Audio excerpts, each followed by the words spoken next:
আসসালামু আলাইকুম বন্ধুরা, আপনারা যদি আপনাদের ভোটারের কেন্দ্র ও ঠিকানা দেখতে চান তাহলে এই নিয়মটা ফলো করেন।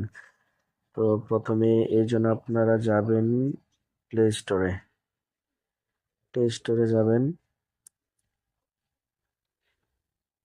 প্লে স্টোরে গিয়ে আপনারা সার্চ করবেন স্মার্ট ইলেকশন। স্মার্ট ইলেকশন তখন দেখতে পারবেন, এখানে চলে আসবে উপরেই, তখন এটাতে ক্লিক দিবেন। তো উপরে দেখবেন আমি ইতিমধ্যে ইনস্টল করে রেখেছি। তো এটাকে আমি ওপেন করে নিলাম এখান থেকে। একটু লোডিং নিচ্ছে, তখন দেখতে পারবেন যে এখানে 13th পার্লামেন্টারি ইলেকশন লেখা আছে। তো এইখানে আমরা ক্লিক দিব।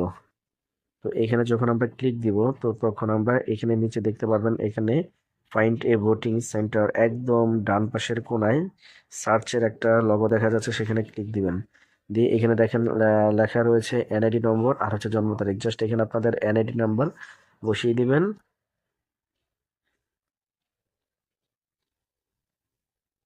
তো এখানে কপি করে বসিয়ে দিলাম। তো দেখতে পাচ্ছেন, এরপর আমি আমি আমার জন্ম তারিখটা এখানে দিয়ে দিচ্ছি। অর্থাৎ আপনারা যেটা করবেন, এইখানে ক্লিক দিলে এখানে দেখবেন যার ভোটার আইডি কার্ডের মধ্যে যে সালটা দেওয়া আছে সেই সালে ক্লিক দিবেন।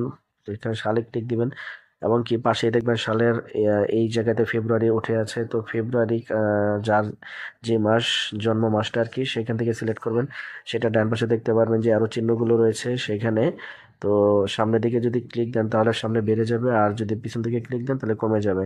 অর্থাৎ আমারটা মার্চ মাসে, তাই আমি সামনে ক্লিক দিলাম, মার্চ চলে আসলো। আর এখানে রয়েছে যেহেতু আমার জন্ম 15 তারিখ, তো যার যে তারিখটা রয়েছে ভোটার আইডি কার্ডের মধ্যে, তখন মাসটা দেওয়ার পরে ওই মাসের মানে তারিখগুলো চলে আসবে, ওই তারিখের মাঝখানে ক্লিক দিবেন। অর্থাৎ 15তে আমি ক্লিক দিলাম, তাহলে দেখেন উপরে লেখা উঠবে মানডে 15 মার্চ 1993। তো আমি এখানে ওকে দিব। ওকে দেওয়ার পর দেখবেন নতুন একটা পেজ ওপেন হবে। এইখানে আপনারা সার্চ অপশনটাতে ক্লিক দিবেন। এখানে ক্লিক দিলে দেখেন টোটাল চলে আসবে।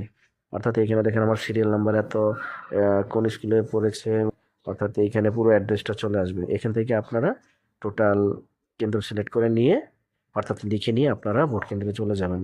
ধন্যবাদ বন্ধুরা।